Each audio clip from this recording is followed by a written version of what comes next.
The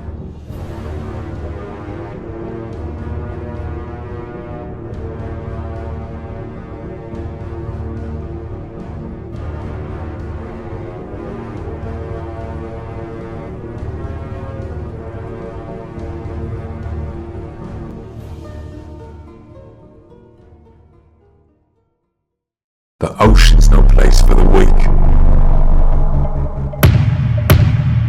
It takes, it crushes, it drowns. Out here you either fight to live, or you don't live long.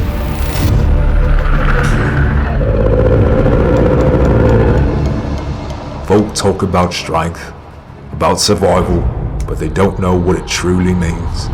Me, I was born to this. If anyone thinks they can take what's mine, well, they'll find out soon enough.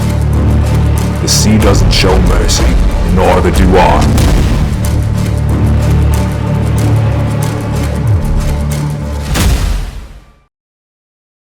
We just wanted to introduce ourselves. First, my name is Roberto Bonilla. I'm the lead programmer. Just did most of the coding in the game. My name's Annie Howell. I did some of the characters and the UI art in the game. Trent Camoli, I did the environment art and assisted programming. I'm Alex Leonard, I did the props and the level design.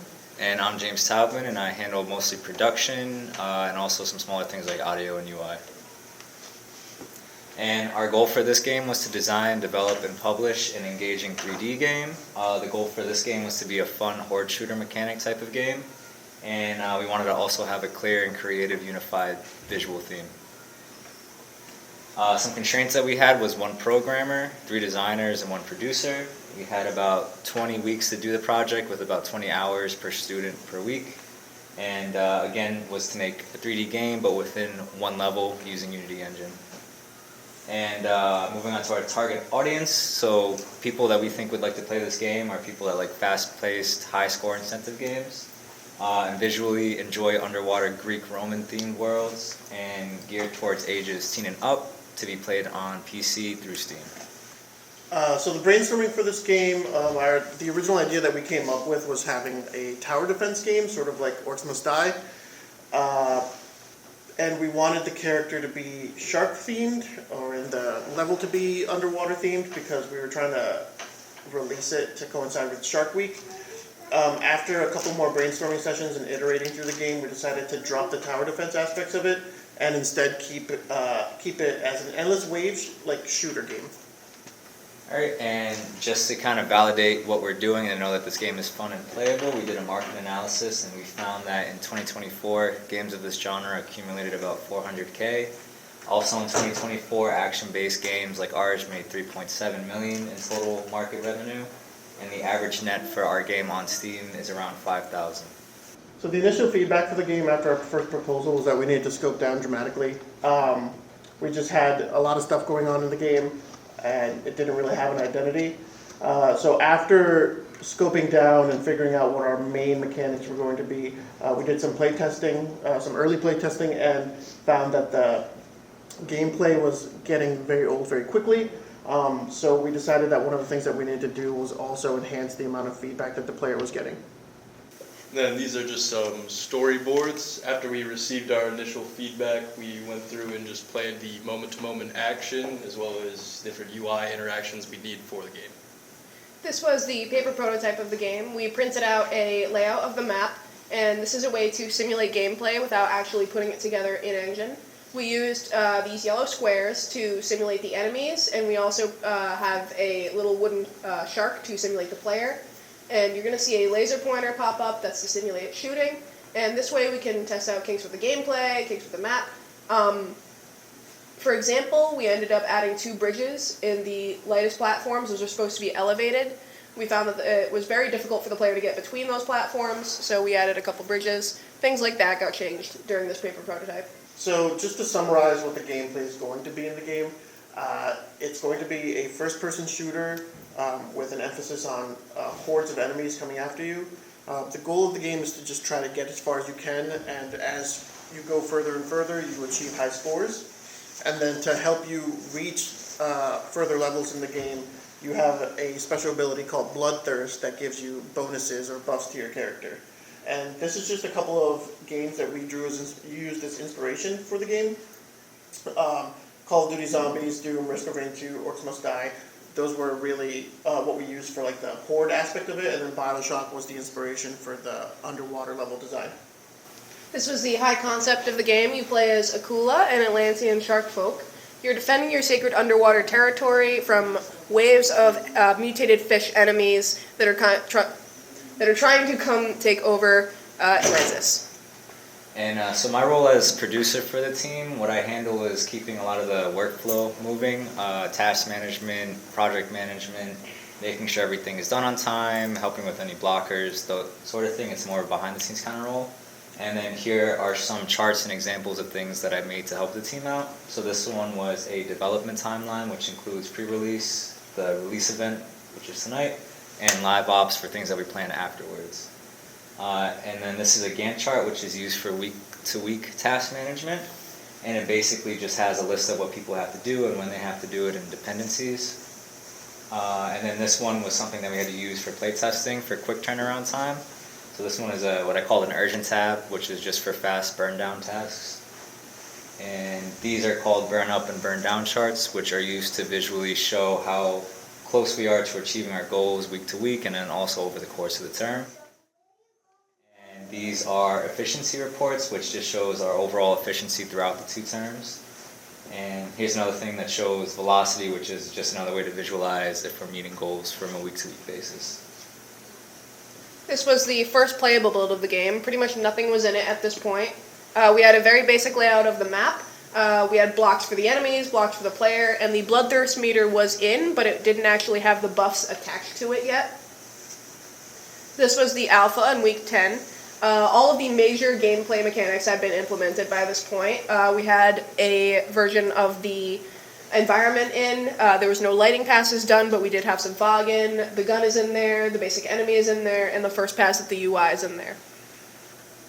This was the beta. Pretty much everything that needed to be in the game was in there at this point. Lighting passes, VFX, extra environment details, the extra enemy types, all of that stuff. And this was gold. The only difference between beta and gold was mostly behind the scenes stuff, bug fixes, very minor things that you wouldn't really notice unless you played the 2 versions side by side.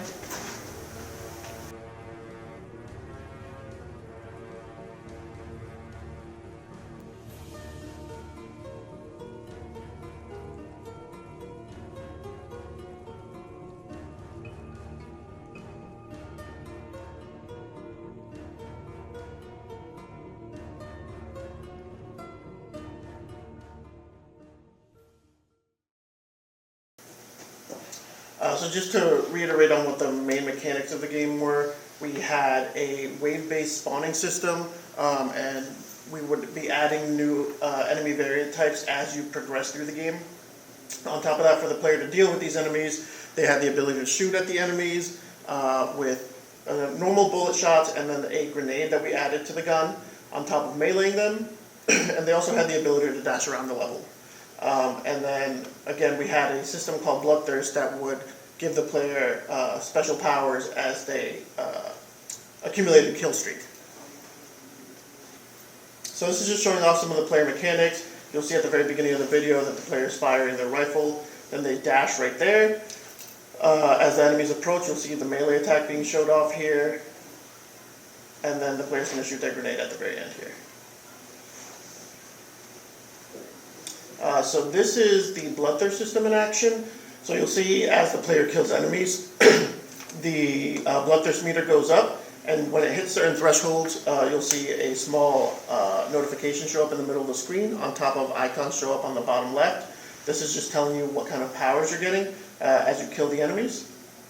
And then you can also use Bloodthirst to heal yourself, and you'll see the player here is taking damage, and then they will press the heal button, and their health goes back up.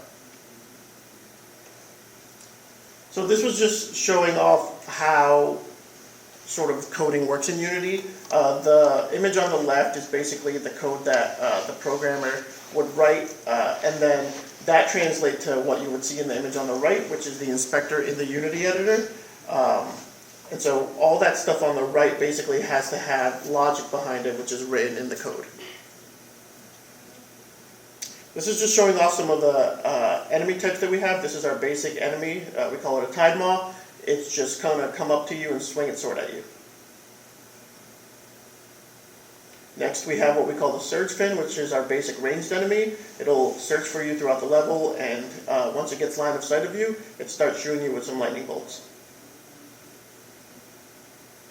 This is our Leap Jaw, which is our heavy enemy. It's also the first enemy we have that utilizes our skill system. So you'll see that the Leap Jaw, once he gets within range of you, he'll jump at you and try to land on top of you to do some heavy damage. Next we have our basic variant, which we call Exploder. This enemy just tries to run up to you and explode for heavy damage. After that we have our Wretch Fin, which is the ranged variant, and on top of shooting its lightning bolts, it shoots poison gas clouds at you that provide area denial. If you step inside the poison gas that it leaves behind, it does ticking damage to your character. And then finally we have the Warden. Whenever a Warden is up, any enemies that are nearby get a shield that prevents them from taking any damage, so you need to focus the Warden down first. This was just an example of the different components that went into making the enemies. So we have scriptable objects, which are basically Unity's filing cabinet. They just hold a lot of data. And so the way that it was designed was to make it so that you can just pick and choose parts from these components to make new enemies. Next we have some secondary mechanics that we added to the game. This leaderboard system was the main incentive to get players to play. It's global, it does persist. You can access it from any computer once you've downloaded the game on there. And all it is that whenever you finish the game, whether it's dying or saying that you're all set during one of the intermissions, it brings you here and you can submit your score to see how you rank against other people. And then the other secondary mechanic that we have is something that we call the compendium. Some of the feedback that we got was that players weren't aware of what some of the enemies were doing. So we decided to make it so that whenever a new enemy gets introduced, a small voice line and animation will show up telling the player what that enemy does. So this is just some of our preliminary planning for the environment. Once we had an idea of what our theming was going to be, we just gathered some references of similar examples and put them together in a mood board. This is our first pass at the layout for the environment. This was done by me and Alex. So you'll notice the red skulls are the different spawn areas for the enemies, and then the different colors represent height differences in the map. This is our blockout. I did this in Unity, and then this is actually the version that's brought into Maya in order to start assembling the modular kit. And then this is an example of some of the modular pieces laid out in Maya, just showing different pieces. Basically, they had to be made in exact units and ensured that all the UVs tile seamlessly across each other. And this is just a quick example of our material pipeline. This is essentially just to pack our textures so we have less textures being used to optimize our game. Then this is a quick time lapse of the game. The first ones we will see here are the different versions of the blockout, just how that develops. Next we see the fog get brought in. It's a little thick. We dial it back. You can see some of the assets start to get brought in, some of the lighting. Here we can see some of the VFX too, the God rays coming in through the roof. Just getting more polished as it goes, more assets being implemented, further lighting passes, and here's the final version of the level. Then here's just showing the post-processing changes, so this is with no post-processing at all. And here's the final version. Alright, these are all the different references I used for my prop design. I mainly took a main reference from the Enchilada Man from Overwatch 2, and then from movies like Atlantis and Bioshock for the game. And then these are the props I did for around week 1. These are just the basic ones, and then after it is all the adjustments I made. Just basically added more detailing, made it look more destroyed. And then this is for week 2. I did the different stuff and then the adjustments afterward. Just more destruction, moss, barnacles, stuff like that. And then these are the new props I made, which is like the slab, like book thing. Then the assorted props, like cups and knives and stuff. And then the lamp. And these are the different picture frames I made. They all can have like interchangeable pictures so they can look different. And then these are the speaking platform, the podium, and the throne I made for the throne room. And then these are the different prop placement areas I did. The first one was the reading area, just like bookcases and stuff. And then this is the second one, like the mess hall where they would eat and such and just hang out. And then the throne room, which is like the main area. Then this is just the VFX, so majority of our VFX were done by Keith Morgan, and then I did some assistance, but majority was done by Keith. Then here's just some examples of some of the VFX we have in the game. So from the top left to the right, we have the disintegration on death, we have the poison cloud effect, we have the bullet impact and muzzle flare, and then the second row we see the god rays and then the caustics. This is the mood board for the characters in the game. This was the initial turnaround for the main character in the game. And on the left was the initial model for the player character. Later into development, we got some feedback on this character, and people didn't really love it. Mostly got feedback that he should be a little bit beefier. So this was pretty late into development, so what we did was we took the Tide Maw model and we repurposed him to look more like the player. We mostly just edited his head, replaced his arms with the arms that are in the game, and his tail. And we also had to re-rig him because the old rig, of course, did not work with the new model. Then, in addition to the environment, I also did the player's arms and the gun. So the gun was actually inspired by two of the concept arts we can see on the left side. And then the arms were also rigged and animated by myself. And here's just an example of some of the animations on the arms. So it's actually a mix of procedural animations and keyed animations. All of the movement, being the bobbing, swaying, stuff like that, is done procedurally based on the player's move and look inputs. And then the reload and melee animations are keyed directly on the gun. Alright, and this is the grenade model I made for the gun. Just a basic outline of it, and then up in the right or left hand corner you can see it with all the missives and stuff on it. This was the mood board for the enemies in the game. This was the original turnaround for the Reshfen. And on the left was the Reshfen with the original textures. The mesh didn't end up getting changed, but we did change the textures to look a little bit more stylistically consistent with the environment in the game. This was the initial concept for the HUD. This ended up getting changed a lot. Pretty much nothing about this HUD stayed the same except for the hit marker. These were the first sprites for the HUD. As you can see, there was also a mini-map, which ended up not getting used. And this is what the first pass looked like, if you remember from the beta of the game. There was some problems with this UI. It felt like most of it was getting drowned out. Players weren't really sure what was happening. The wave counter was up in the corner and it wasn't really doing anything. People weren't really using the mini-map. There was just a bunch of problems with this. So we went back to the drawing board, and this ended up being the final concept of the UI.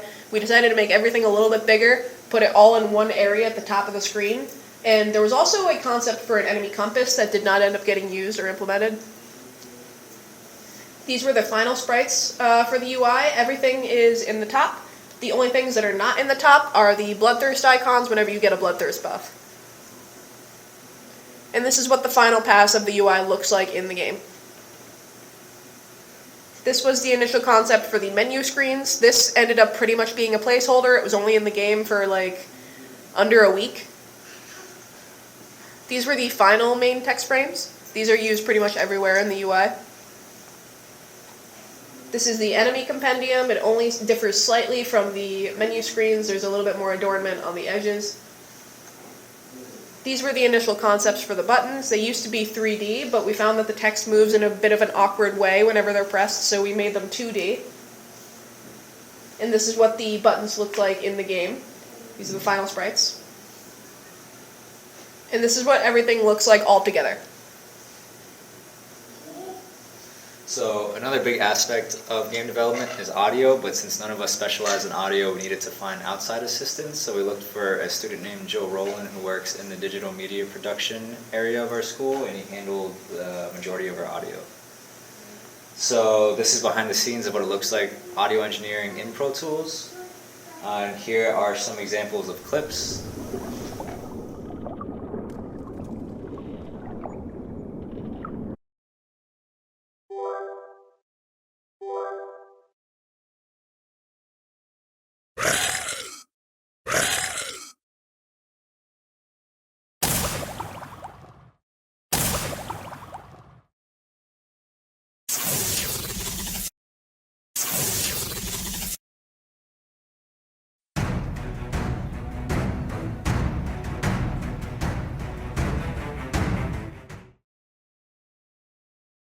My biggest challenge for the game was just staying motivated and disciplined enough to finish it.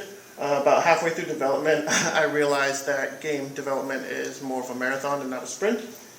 The biggest lesson I learned was that sometimes even the tasks that you think are going to be easy end up taking a lot of your time, and also that adding sound to your game causes a lot of issues. And the biggest achievement for me was actually using some of the design patterns and data structures that I learned in my coding classes here at NEIT. Alright, these are my closing thoughts. My biggest challenge was just balancing all the different classes together. The biggest lesson I learned was just scheduling everything in advance, basically, so I have time to do everything, basically. And then my biggest achievement was just basically getting all those different props and stuff laid out for an actual level. These are my closing thoughts. The biggest challenge for me was just general low passion and motivation throughout the project. The biggest lesson learned for me was knowing which workloads are going to be realistic for me and my schedule and which ones are not going to be realistic. Biggest achievement for me was creating the professional quality UI that's in the game. And my closing thoughts, for me the biggest challenge was just avoiding burnout. There's sometimes you just kind of want to keep working, but it's really best to just kind of like give yourself time and take a breather. Biggest lesson for me was actually just giving time for unexpected work. It's very easy, kind of coincides with burnout, where you pack your schedule full of stuff and inevitably situations come up where other work has to get done and you still have to do your stuff you scheduled, so it just kind of piles up. And then the biggest achievement for me was just the general outcome of the level. So my closing thoughts are my biggest challenge was balancing school classes with an ongoing internship I have. The biggest lesson learned for me was just ways to manage people, because this was the first time being able to simulate working in a high pressured environment. And the biggest achievement for me was being able to learn a lot of good project management skills that I could apply to future roles. And so for the team, the biggest challenge for us was just figuring out some creative differences that we had. Inevitably in a project like this, team members tend to butt heads, and it's just something that you need to try to figure out. So we learned that the best way to figure that stuff out is to do it face to face. Unfortunately, when you're having conversations that might get a little bit hectic via text or Discord, you may come across as seeming angrier. But we ended up pushing through all that, and so we ended up achieving what we wanted, which was creating the game and finishing it. Alright, so special thanks to Bill Culbertson for being our professor through this project, Keith Morgan for helping with VFX, Joe Rowland with audio, and Farthing from Warner Brothers with helping with marketing, Matthew Lepore for being our shark mascot for tonight, VGD261 for testing our game, and to all the VGDD faculty. Thank you. And the game is also ready to play on Steam, so when you have a chance, look us up, Deep Siege by Anchor Entertainment, and it's there, free to play. And thank you for coming out. Any questions? Question?